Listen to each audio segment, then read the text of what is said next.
So welcome back, everyone. You made it despite the daylight savings time conflict. Without further ado, let's get started. Let's jump in. Anybody new here at the Parkinson's Foundation's Mindfulness Monday, please say hello, introduce yourself to the chat room. We are a chatty bunch and we love to see each other on camera. So if you're comfortable with it, please do join us on camera. You'll be muted for the duration of today's event. Feel free to submit questions or comments. And again, join us on camera. Our next English session, our next live English session will be next Monday, November 14th with Dr. Catalina McInerney. Here is your schedule for PD Health at Home events that are coming up this week and of course next Monday. This Wellness Wednesday, we will be doing social engagement, improvisations part 2. We had so much fun during part 1. Don't need to have attended or watched part 1. It's just a really fun time to giggle, to just be in Parkinson's with less heaviness. So please do join us this Wednesday, November 9th at 1 p.m. Eastern time. Our next live Fitness Friday will be next Friday with Nate Cromer for he's doing the daily dose. Should be lots of fun again as well. So there's your PD Health at Home schedule. If you find yourself in the South Florida area, Jennifer and I will be in person only in Palm Beach on this Saturday, November 12th. We are talking about hospital safety and why people need to know about the risks and avoidable complications associated for people with Parkinson's disease in the hospital. We are featuring the medical chief director of the Movement Disorder Center at the University of Miami's Miller School of Medicine, Dr. Hawk. Again, if you'll be in the South Florida area this weekend, Jennifer and I on November 12th will be present facilitating a community education event at the Marriott Palm Beach Gardens. You can learn more and register at parkinson.org/Palm Beach.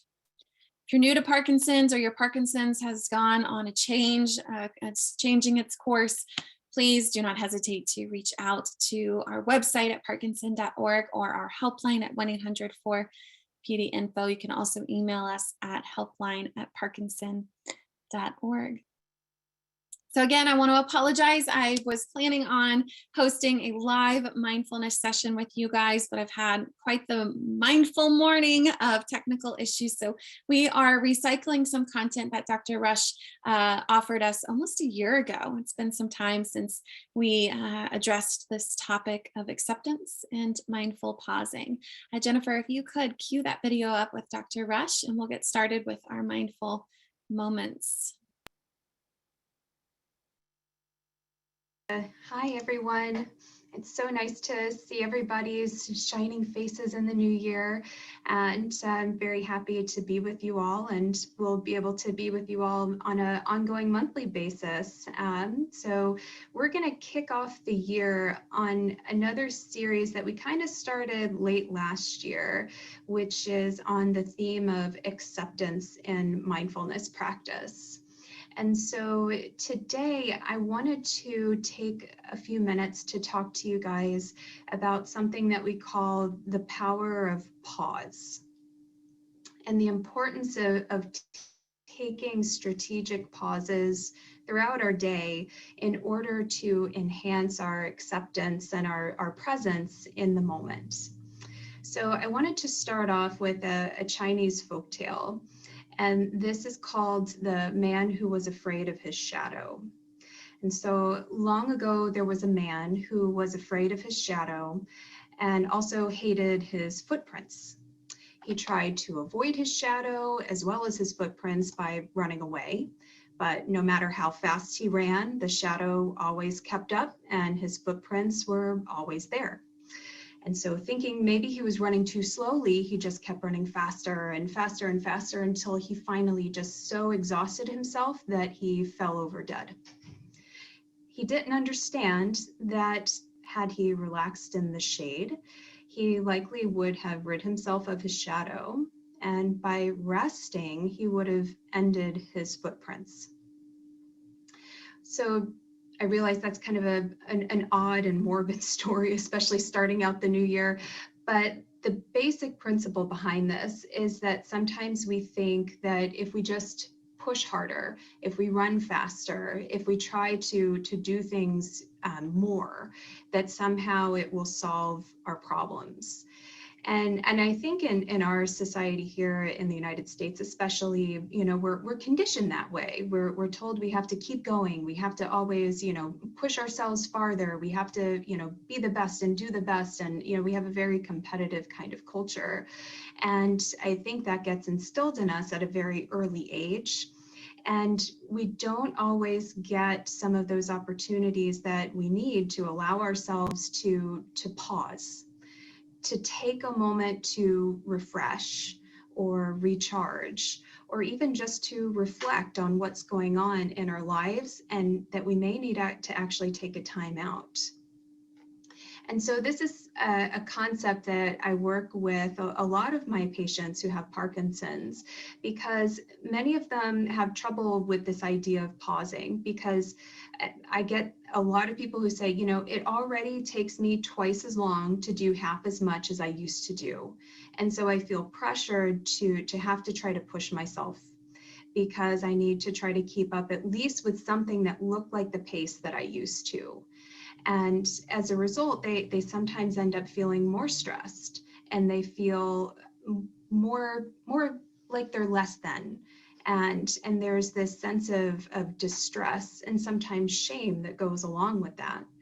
And so we talk about the power of pause in being able to sometimes slow down cognitively, mentally, physically, because we need to be able to just be with what's ever in front of us in the moment.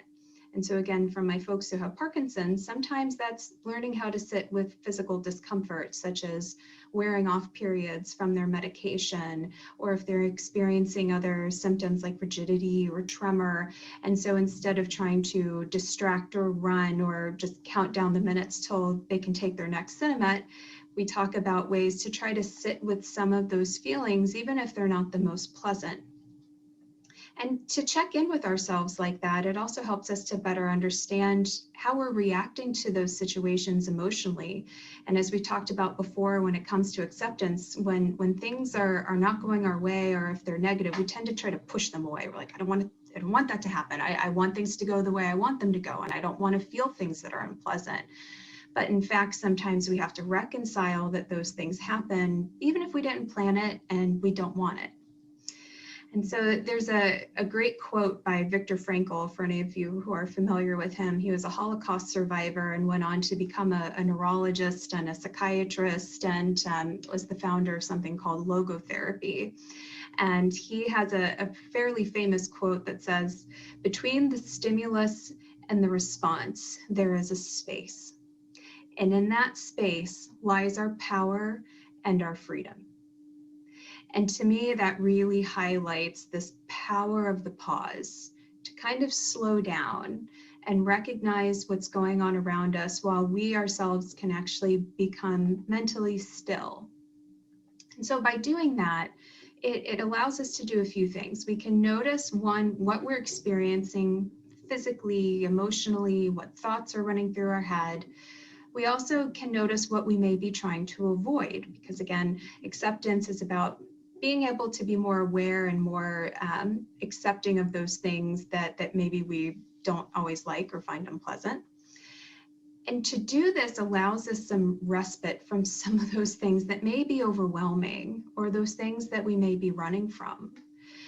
And it allows us to better understand what's going on, what sensations exist, and how to maybe meet our body where it's at.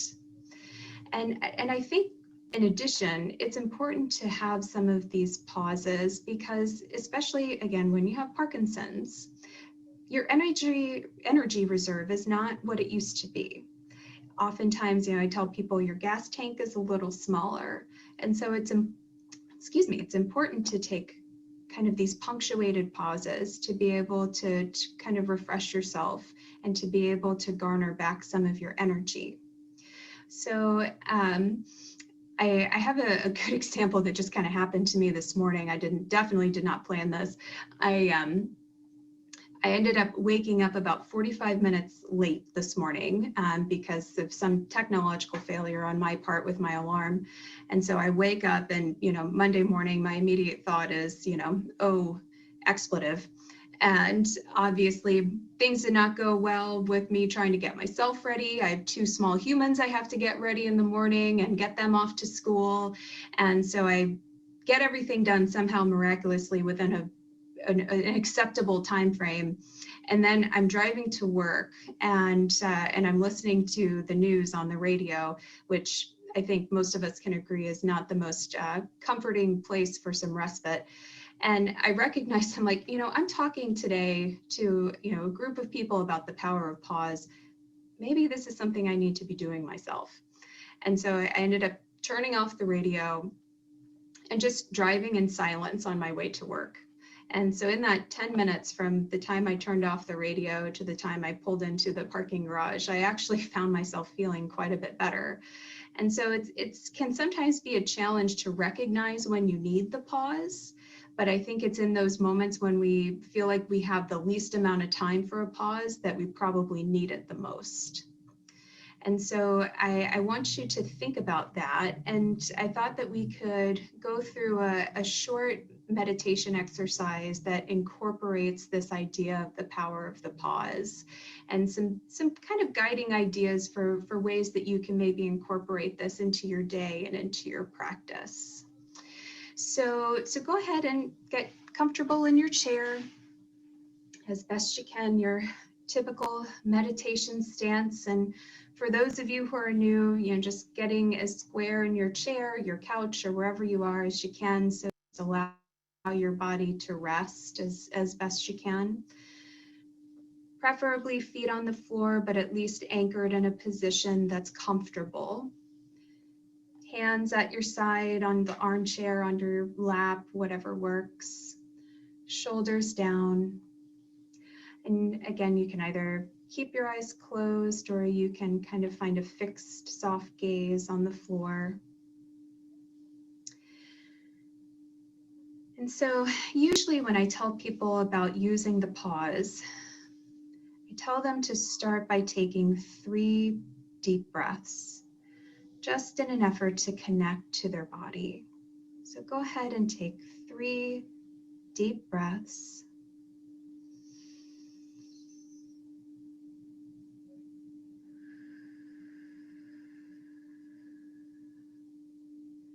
Using the belly to expand your lung capacity. So when you breathe in, it's like you're blowing up a balloon and your stomach moves out.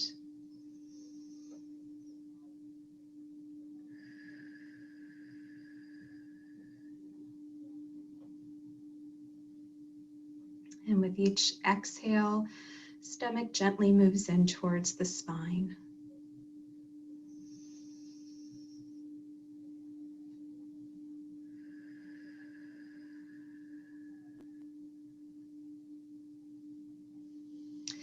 And I just want you to notice the sensations in your feet.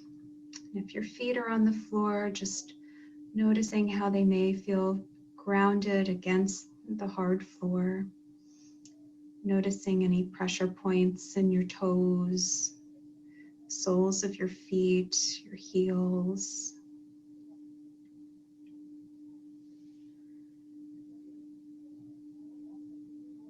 And then moving up to your shoulders and noticing the position of your shoulders. You want to try to create some distance between your shoulders and your ears. So allowing your shoulders to sink down. Taking another deep breath.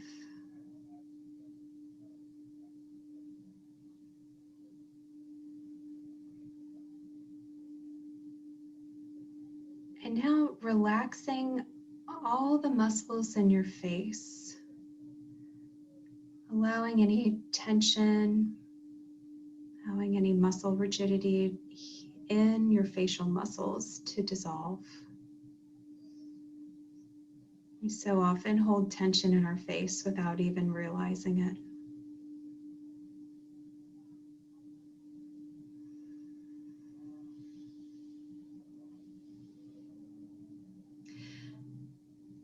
Now I want you to pay attention to any outside noise that's going on, whether it be a TV in the background or cars outside or whatever it may be. Acknowledging the noises that exist in your environment.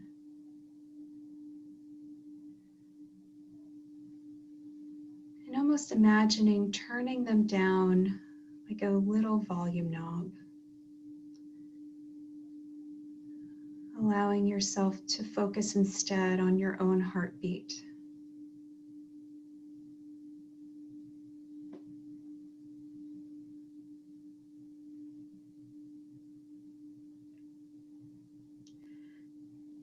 And then notice any internal noise. And by that I mean, the helter-skelter kind of thoughts that tend to race through our brains, various random to-do items, thoughts about whether you're doing this right or not. So some of those judgments that come through. And again, not necessarily changing them, but just acknowledging their presence, acknowledging what may be going on for you in this moment that you may be reacting to. And then again, turning back to your heart beating.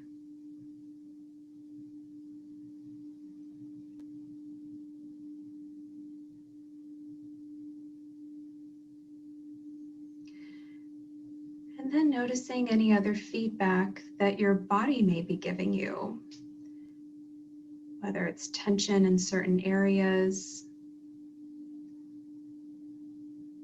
any discomfort you may be experiencing, any nuisance symptoms that may be bothering you. But just noticing them for what they are, noticing your reaction to them.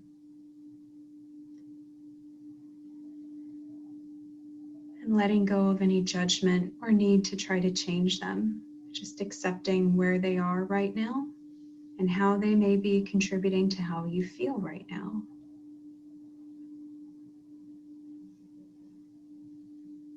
And turning back to the sensation of your heart beating.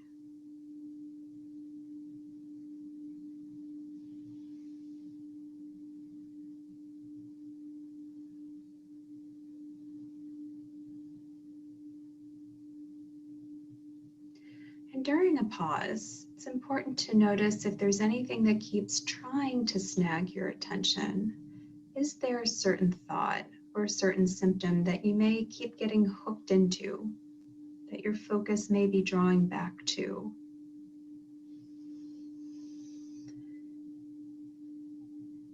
Just allowing yourself to observe that.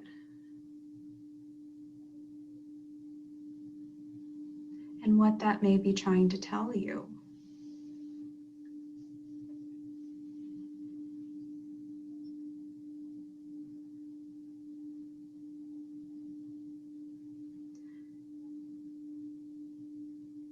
And then bringing the sensation focus back to the breath.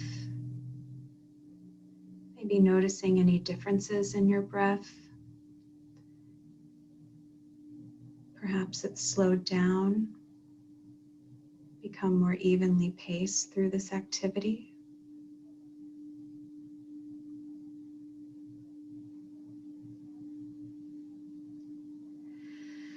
And then setting a brief intention for how you want to move forward with the remainder of your day.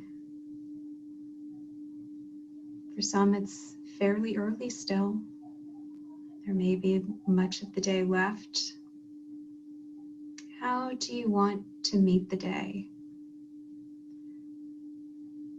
What attitude do you want to bring to this day? And how do you want to embrace anything that may happen that you didn't expect?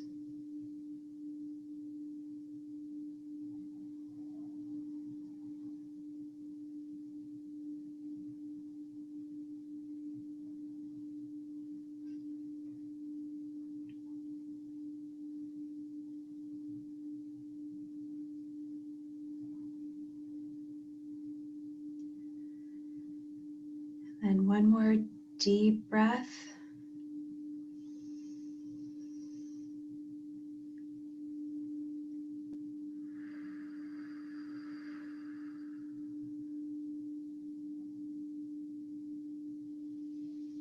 Start wiggling those fingers and toes, small muscle movements, anchoring back.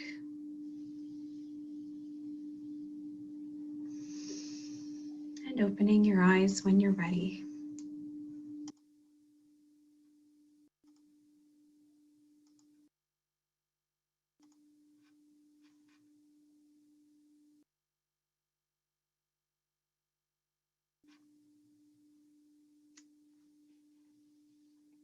Okay.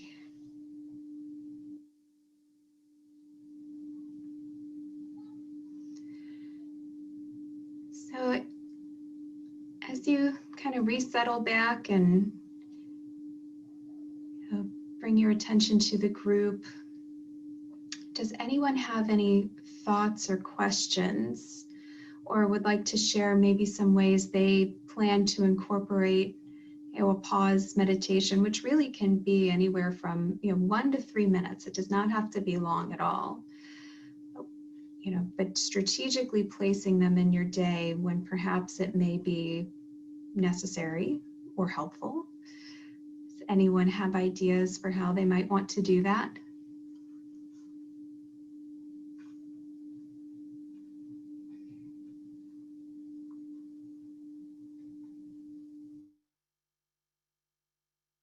So that was Dr. Rush sharing some content in a previous session of ours, and I cut her because I want us to have real time moments together to share maybe some of those things that we do together or alone, those moments that you find yourself taking a mindful pause.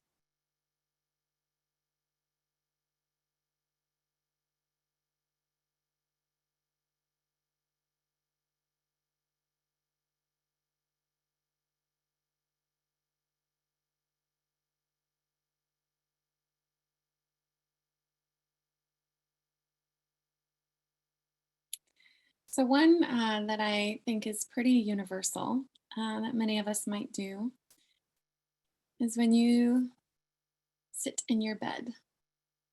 You sit down and you go,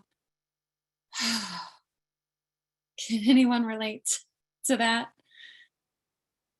Yeah, I see some head shaking. What about mindful pausing before you take a bite to eat? Yeah, Carol, I see you shaking your head. Put something on the fork and you, right? Take that bite. So those are just really simple ways that we might not know that we're actually practicing mindfulness throughout the day. How about when you open the front door, you've got your purse, you've got your keys, you got your honey moving, shuffling out the door, and you look back and you think, did I forget anything? Oh, I got it all. It's a mindful pause.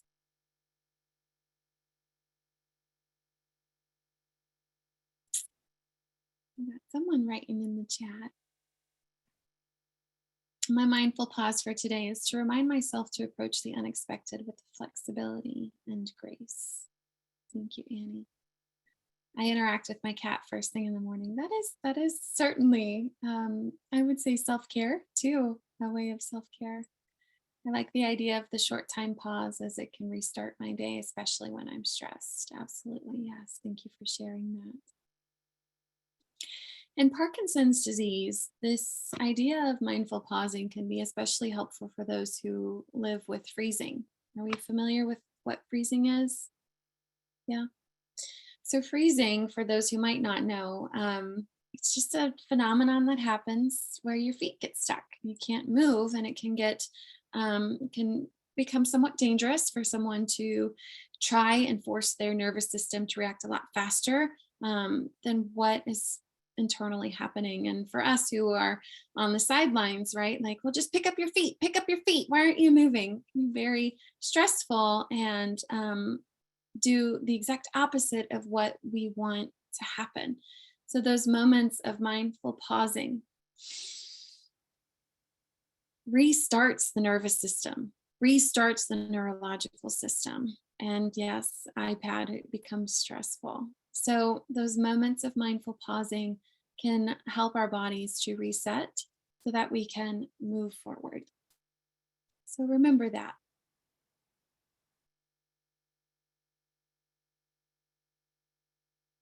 But I see some reactions happening. So just take a few moments to breathe and pause.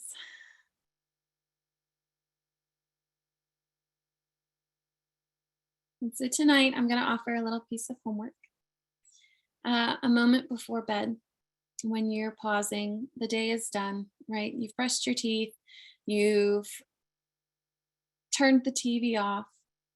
And when you sit in your bed tonight, feet can be on the floor, you decide to fully recline.